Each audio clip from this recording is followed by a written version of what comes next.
தற்போது அநேகமான தமிழ் கட்சிகள் இருக்கத்தக்கதாக நீங்கள் சிங்கள அல்லது தேசிய கட்சியுடன் இணைந்ததன் காரணம் என்ன? உங்களோட நல்ல கேள்வி.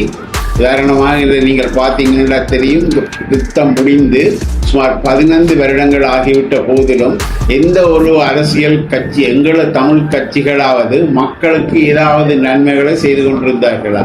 இல்லைத்தானே. அவர்களது வாழ்க்கை எந்த விதமான ஒரு முன்னேற்றமும் இல்லை. மக்கள் இன்றும் தமது பொருளாதார சுமைகள், மருத்துவங்கள் ஏற்ற தகுதி இல்லாத கல்விகள் மற்றும் கைத்தொழில்கள் இன்மை போன்ற பல்வேறு இன்னல்களுக்கு இன்னும் முகமெடுத்துக் கொண்டிருக்கிறார்கள். அத்துடன் அவர்கள் இன்று ஒரு வெளிநாட்டுகளுக்குத்தான் இடம்பெயர்வதை விரும்புகிறார்கள் தவிர இந்த நாட்டிலே அவர்கள் சம உரிமையோடும் சுதந்திரமாகவும் நல்ல வாழ்க்கை தரத்தோடும் வாழ வேண்டிய ஒரு வாழ்க்கை சூழ்நிலையை எங்களை எந்த ஒரு கட்சியும் இதுவரை எங்களுக்கு தரவில்லை.